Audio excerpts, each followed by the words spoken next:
नमस्कार, अपना बिहार देख रहे हैं आप। आपके साथ मैं हूं शिप्रा झा। बुलेटिन की शुरुआत करेंगे इस वक्त की बड़ी खबर से। बड़ी खबर छपरा से है, जहां 3 लोगों की संदिग्ध स्थिति में मौत हो गई है। बड़ी खबर आपको छपरा से बता रहे हैं, 3 लोगों की संदिग्ध स्थिति में मौत हुई है। 2 लोगों की हालत गंभीर बताई जा रही है। मकेर थाना क्षेत्र के जगदीशपुर गांव की घटना है। जहरीली शराब पीने से मौत की आशंका जताई जा रही है। लोगों ने शव को जला भी दिया है और घटना की आधिकारिक पुष्टि फिलहाल नहीं हुई है, लेकिन ये बड़ी खबर आपको छपरा से बता रहे हैं, जहां 3 लोगों की संदिग्ध स्थिति में मौत हुई है। वहीं जो जानकारी है उसके मुताबिक 2 लोग जो हैं उनकी स्थिति अभी गंभीर बनी हुई है। आशंका जताई जा रही है कि यहां भी जहरीली शराब से मौत हुई है। मकेर थाना क्षेत्र के जगदीशपुर गांव की घटना बताई जा रही है। और हमारे साथ इस खबर पर अधिक जानकारी के साथ हमारे सहयोगी संतोष जुड़े में। संतोष, सबसे पहले तो बताइए क्या कुछ अपडेट है, क्या जानकारी मिल पाई है कि मौत के पीछे की वजह क्या रही? देखिए, अभी तक मौत के खुलासा नहीं हो सका कि ऑफिशियली कोई शिकायत पुलिस के पास नहीं है। पुलिस की एक टीम गांव गई हुई है जांच करने के लिए कि वास्तव में वजह क्या है। 3 लोगों के मरने के बाद सामने आई, लेकिन प्रशासन का कहना है कि ठंड का भी मौसम है, ठंड से ही मौत हो सकती है। शराब की भी आशंका व्यक्त की जा रही है। ऐसा बताया जा रहा है कि घटना के बाद लाश को जला दिया गया है। तो कहीं ना कहीं एक बड़ी लापरवाही सामने आ रही है कि आखिर इतनी बड़ी अगर घटना हुई, 3 लोगों की मौत हुई गांव में, तो प्रशासन ने पहले जांच क्यों नहीं की, लाश को क्यों जला दिया गया। तो इस तमाम पहलुओं की जांच के लिए एसपी ने टीम को भेजा है। एक्साइज डिपार्टमेंट की टीम गांव में पहुंच चुकी है, लेकिन गांव के लोग अभी खुल के कुछ भी नहीं बोल रहे हैं। इस मामले को गांव तक छुपाने की कोशिश कर रहे हैं। लेकिन संतोष, जैसी जानकारी मिल रही है कि जो शव थे उसको जला दिया गया, आखिर इतनी हड़बड़ी में और ये सब कुछ क्यों हुआ, इसके पीछे कुछ समझ आ पा रहा है? आसपास के लोग कुछ बता पा रहे हैं? देखिए, आमतौर पर जो घटनाएं होती है तो पुलिस को दबाने की कोशिश की जाती है कि उस गांव के ही लोग शामिल होते हैं। तो इस तरह से अगर ये शराब से मौत हुई होगी तो उसको दबाने की कोशिश की हुई और आर लाश को जलाया गया होगा। लेकिन एसपी ने कहा कि वो तमाम पुलिस टीम को भेज में तमाम पहलुओं की जांच करवाएंगे और अगर शराब से बात होती है तो प्रकांड भी दर्ज किया जाएगा। लेकिन अभी एसपी के पास कोई रिपोर्ट नहीं आई है। थाना की टीम पहुंची हुई है, एक्साइज की भी टीम गांव में पहुंची हुई, लोगों के साथ चल रही है। तो जैसे ही कोई बात सामने आप आती है तो वो प्रशासन की तरफ से बताया जाएगा और हम लोग इसको बताने वास्तव में। लेकिन अभी ये जानकारी 3 लोगों की मौत हुई है और मौत के कारण अभी स्पष्ट जहरीली शराब की आशंका व्यक्त की जा रही है। बहुत बहुत शुक्रिया तमाम जानकारी के लिए संतोष। और इसी बीच शिवर से एक और बड़ी खबर सामने आ रही है। शराब माफिया के खिलाफ अभियान तेज कर दिया गया है। बागमती दियारा के इलाके में अभियान चलाया जा रहा है। बड़ी खबर आपको शिवर से बता रहे हैं, जहां शराब माफिया के खिलाफ अभियान चलाया जा रहा है। बागमती दियारा के इलाके में फिलहाल ये छापेमारी चल रही है। देवापुर नरकटिया इलाके में छापेमारी की जा रही है। जमीन के नीचे शराब छुपा कर रखी गई थी और हजारों लीटर शराब जमीन के अंदर से निकाली गई है।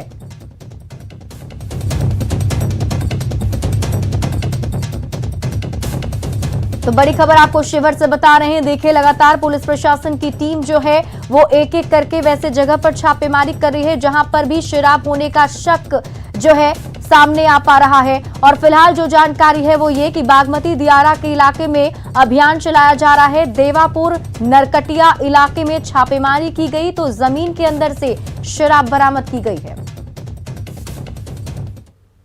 शराबबंदी कानून में संशोधन के बीच डिप्टी सीएम तारकिशोर प्रसाद ने कहा कि शराबबंदी कानून बिहार में लागू है और रहेगा। शराबबंदी कानून पर एनडीए एकजुट है। वहीं उन्होंने शराबबंदी संशोधन के मामले पर कहा कि हम लोग की तरफ से कोई विचार के बिंदु नहीं है। जो शराबबंदी कानून बिहार में लागू है वो लागू रहेगा और पूरा एनडीए इस कानून को लागू रखने के लिए एकजुट है। क्या इसमें संशोधन की खबरें आ रही हैं? नहीं, हम लोग के स्तर पर इस तरह का कोई विचार का बिंदु नहीं है। श्री जीतन राम मांझी जी हम सबों के अभिभावक हैं और हमारे एनडीए के महत्वपूर्ण बिहार में घटक दल हैं। उन्होंने अपनी बातों को रखा है, सलाह दिया है, लेकिन अभी तक एनडीए और बिहार विधानमंडल ने जो पूर्ण नशाबंदी का प्रस्ताव पारित किया है उस पर हम सब अभी कायम हैं। वहीं जेडीयू के मुख्य प्रवक्ता नीरज कुमार ने कहा कि उन्हें नहीं पता कि शराबबंदी कानून में संशोधन की कोई बात है। नीरज ने कहा कि अगर आरजेडी संशोधन चाहता है तो बेहतर होगा कि सदन में शराबबंदी को वापस लेने का ही प्रस्ताव पेश करके देख लें। बारे में आप क्या कहेंगे? मुझे कोई जानकारी नहीं, संशोधन के बारे में कोई जानकारी नहीं है। अच्छा, ये आरजेडी के वरिष्ठ नेता मुख्य प्रवक्ता भाई बंधु, उन्होंने कहा है कि अगर शराबबंदी कानून को लेकर संशोधन जैसे कुछ बातें आती हैं और अगर राजद के मन मुताबिक नहीं होता है तो आने वाला जो बजट सत्र है उसमें अविश्वास प्रस्ताव लाएंगे, वोटिंग की मांग करेंगे। कि राष्ट्रीय जनता दल ने भी सहमति प्रदान की है शराबबंदी पर। भविष्य में क्या होगा हम नहीं जानते। उन्होंने अविश्वास प्रस्ताव लाने का, चाहे जो भी अपना उनकी मंशा हो शराबबंदी के संशोधन पर तथाकथित जो उनके मन में है, हम तो कहेंगे कि सबसे बेहतर विकल्प उनके लिए यह है कि शराबबंदी वापस लो, इसी पर प्रस्ताव लाना चाहिए। तब उनको एहसास हो जाएगा कि बिहार की जनता की मनोदशा क्या है। शराबबंदी कानून में संशोधन की खबर पर भाई वीरेंद्र का बड़ा बयान सामने आया है। भाई वीरेंद्र ने कहा कि मन मुताबिक संशोधन नहीं हुआ तो अविश्वास प्रस्ताव लाएंगे। संशोधन की तैयारी कुछ हो रही है, अगर संशोधन आपके मन मुताबिक नहीं रहा तो क्या करेंगे? बिहार की जनता के मन मुताबिक और हमारे दल के मन मुताबिक नहीं रहा तो निश्चित रूप से हम सरकार के खिलाफ में विश्वास प्रस्ताव करेंगे और जनता का समर्थन लेने में काम करेंगे। यानी कि जो सदन का सत्र शुरू होने वाला है, बजट सत्र, उसमें निश्चित रूप से वो देखेंगे कि कौन सा कानून आ रहा है, कौन सा संशोधन हो रहा है और उसका अध्ययन करेंगे। अगर जनता के हित में, बिहार की जनता के हित में नहीं होगा और हमारे दल के सिद्धांतों के अनुसार नहीं होगा तो निश्चित रूप से सरकार के खिलाफ में अविश्वास प्रस्ताव डालने का काम करेंगे। शराबबंदी कानून में संभावित संशोधन पर जेडीयू सांसद सुनील कुमार पिंटू ने कहा कि समाज सुधार अभियान के दौरान सीएम से फीडबैक लिया था, उसके आधार पर अगर शराब माफिया पर सख्ती वाला कानून आता है तो अच्छी बात है। कि मुख्यमंत्री जी ने तो अभी जो सुधार यात्रा में निकला था और उसके दरमियान में लोगों से फीडबैक लिया था, जीविका बहनों से ये फीडबैक लिया था कि कैसे शराबबंदी से उनके घर में खुशहाली आई, किस प्रकार उन लोगों को उनके पति है सो घर में आकर मारपीट नहीं करते, ये सारी बातों का और ये चर्चा में है। अभी तो हम लोग को भी नहीं पूरी तरह जानकारी है। अगर ऐसा कानून आता है तो ये अच्छी बात है कि जो लोग थोड़ा बहुत जो पीने वाले उनको फाइन हो, परंतु सबसे बड़ी चोट होनी चाहिए माफिया पर। सबसे बड़ी जो स्मगलिंग कर ला रहे हैं उन पर कानूनी कार्रवाई सख्त से सख्त होगी। जब वो लाएंगे ही नहीं तो कोई पिएंगे कैसे और फिर जुर्माना कैसे देंगे। नालंदा में शराब के अवैध कारोबारियों के खिलाफ बड़ी कार्रवाई की तैयारी की जा रही है। 121 लोगों के खिलाफ कार्रवाई की अनुशंसा की गई है। इस वक्त मौजूद हूं नालंदा एसपी और डीएम आवास के पास, जहां आप देख सकते हैं कि जिस तरह से बिहार सिर्फ के छोटी पहाड़ी में कुल 13 लोगों को जहरीली शराब से मौत के बाद जिला प्रशासन के साथ साथ स्थानीय पुलिस प्रशासन की नींद टूटी है, तो वहीं उत्पाद विभाग की टीम है जो लगातार गहरी नींद में सोई हुई थी। उन जो कार्रवाई आज उत्पाद विभाग को करनी है वह स्थानीय पुलिस प्रशासन को करनी पड़ रही है। तो एक तरह से कहा जाए तो जिस तरह से राजगीर थानाध्यक्ष ने आज एक अच्छी पहल की है और जो शराब माफिया है, शराबी पियक्कड़ है और जो परिवहन करने वाले हैं, भंडारण करने वाले हैं, उन सभी 121 लोगों के खिलाफ राजगीर एसडीएम के यहाँ अनुशंसा की है। तो एक तरह से कहा जाए तो धारा 107 के तहत जो अनुशंसा की गई है उस पर से ये अब उम्मीद है कि कुछ हद तक लगाम लगाया जा सकता है।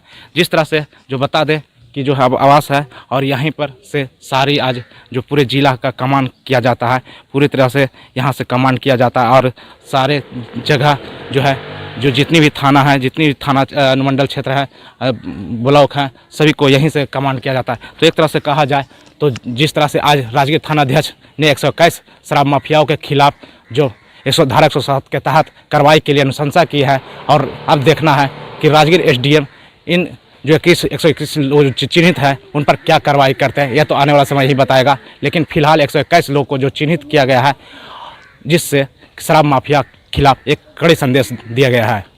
नालंदा से न्यूज 18 के लिए अभिषेक कुमार। और अब बात कोरोना के बढ़ते संक्रमण की। बिहार में कोरोना का अपडेट क्या है वो आपको बता देते हैं।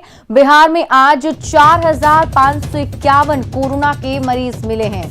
24 घंटे में ये आंकड़ा सामने आया है, जिसमें 4,551 मरीज सामने आए। पटना में सबसे ज्यादा 1,218 नए केस मिले हैं। बिहार का पॉजिटिविटी रेट 2.96% है। तो बड़ी खबर आपको बता रहे हैं, बिहार का ये कोरोना अपडेट बीते 24 घंटे का आपके सामने। देखिए, बीते 24 घंटे के अंदर 4,551 कोरोना के मरीज मिले हैं और ये आंकड़ा जो है वो लगातार बढ़ता जा रहा है। और पटना की बात की जाए तो राजधानी पटना में सबसे ज्यादा 1,218 नए केस सामने आए हैं। तो लगातार बिहार में कोरोना का संक्रमण बढ़ता हुआ दिखाई दे रहा है और लोग हैं जो ऐसे वक्त में भी लापरवाह बने हुए हैं। हालांकि लगातार उनसे अपील की जा रही है कि आप खुद में सतर्कता बरतें, मास्क का इस्तेमाल करें, सोशल डिस्टेंसिंग हमेशा फॉलो करें। कभी भी अगर आप बाहर निकलते हैं तो कोविड एप्रोप्रिएट बिहेवियर रखें। जिस तरीके से संक्रमण बढ़ रहा है उससे सचेत रहने की जरूरत है। हमारे साथ हमारे सहयोगी रजनीश अधिक जानकारी के साथ जुड़े हुए हैं। रजनीश, देखिए, एक के बाद एक दिन और नए आंकड़े जो हैं वो सामने आते हैं। संक्रमण अलग ही रफ्तार से बढ़ता जा रहा है। बिल्कुल, देखिए शिप्रा, सबसे बड़ी बात है कि जो घटने और बढ़ने का जो लगातार सिलसिला है वो जारी है। पिछले 5 दिनों की बात करें अगर, तो तकरीबन 6700-6800 से जो आंकड़े हैं घटकर अभी 3500 कल पहुंचा था, लेकिन आज जो 24 घंटे मिले हैं 4551 मिले हैं। यानी जो संक्रमण है वो जिस तरह से लगातार लोगों को संक्रमित कर रहा है, तो अभी उसमें कमी आने की बात स्वास्थ्य विभाग ने नहीं कही है।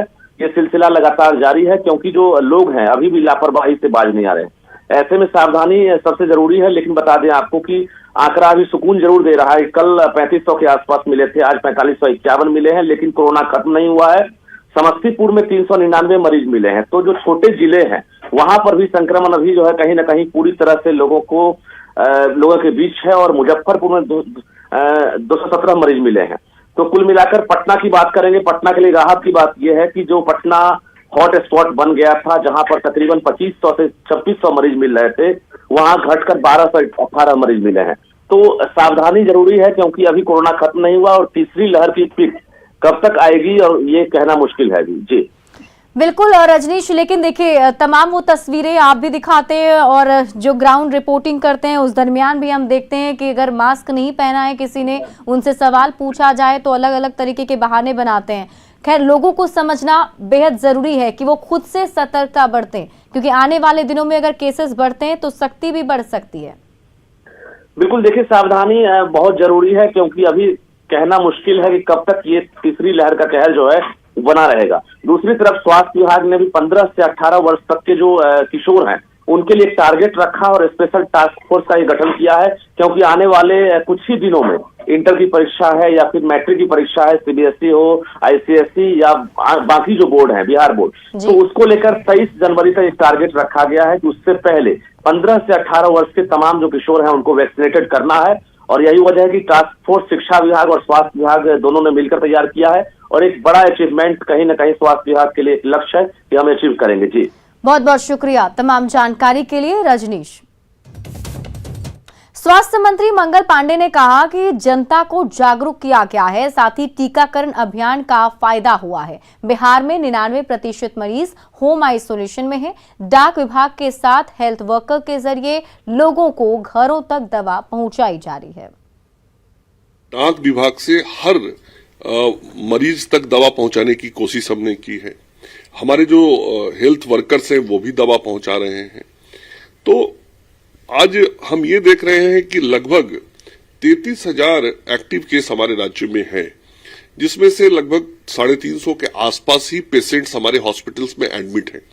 इसका मतलब ये हुआ कि 99% मरीज जो है वो होम क्वारंटाइन है और घर में रह के ही स्वस्थ हो रहे हैं और सब स्वस्थ भी हो रहे हैं। वहीं पटना की सिविल सर्जन ने कहा कि अस्पतालों और आइसोलेशन सेंटर में भर्ती होने वाले मरीजों की संख्या में कमी आई है और फिलहाल 107 मरीज ही एडमिट हैं। वहीं कोरोना टेस्टिंग में कमी आने के सवाल पर उन्होंने कहा कि आईसीएमआर की नई गाइडलाइन होने के बाद पॉजिटिव आए मरीजों की जांच नहीं की जा रही है। अभी राहत दिख रही है, केसेस कम हुए हैं, लोग होम आइसोलेशन में ज़्यादा रहे हैं और उन्होंने कोरोना का प्रोटोकॉल अच्छा से पालन किया है, जिसके चलते संक्रमण और आगे नहीं फैला। कुछ नया प्रोटोकॉल के हिसाब से रीटेस्टिंग की जरूरत नहीं है, जो 7 दिन के बाद था कि फिर से पुनः टेस्ट कराइए। और इसी बीच सीतामढ़ी से एक बड़ी खबर सामने आ रही है। पुलिस को चकमा देकर कैदी फरार हो गया है। बड़ी खबर आपको सीतामढ़ी से बता रहे हैं, जहां पुलिस को चकमा देकर कैदी फरार हो गया। बताया जा रहा है डीएम आवास के पास से कैदी फरार हुआ है। मारपीट के आरोप में पकड़ा गया था, जो पुलिस को चकमा देकर फरार हो गया है।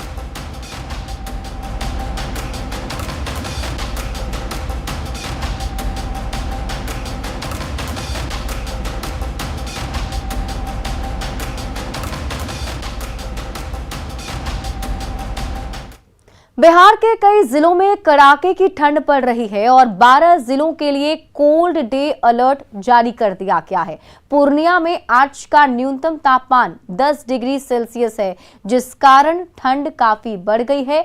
लोगों के लिए अलाव ही एकमात्र सहारा है। वहीं मौसम वैज्ञानिक का कहना है कि पश्चिमी विक्षोभ के कारण ठंड बढ़ी है।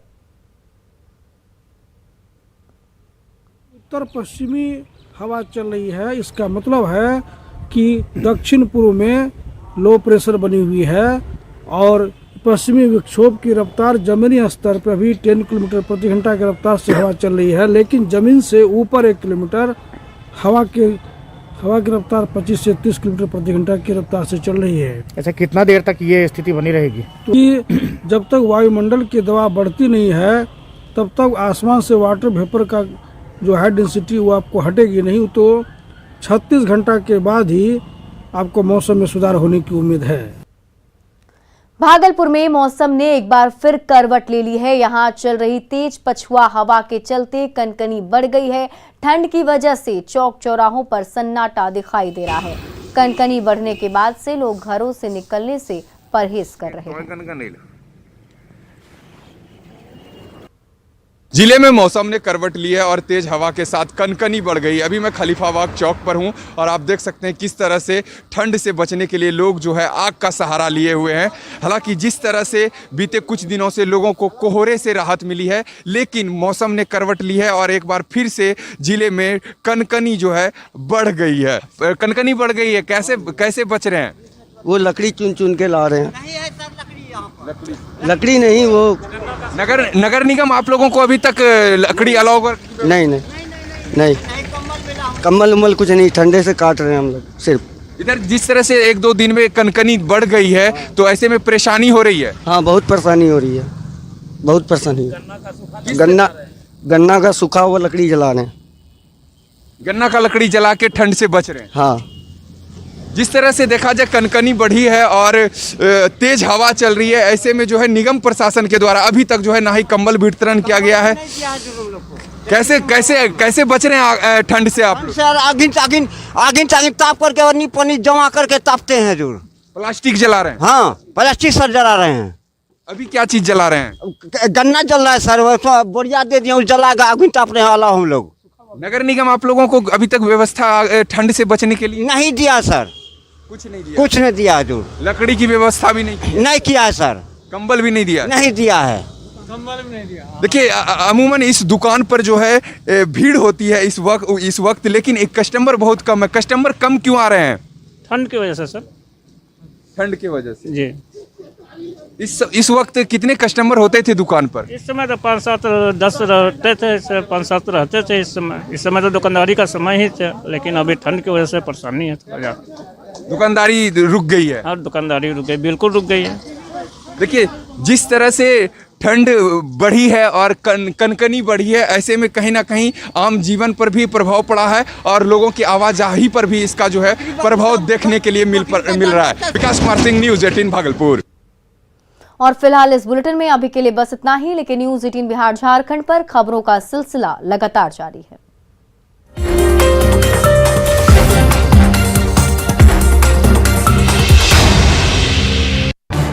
इस न्यूज़ हेडलाइन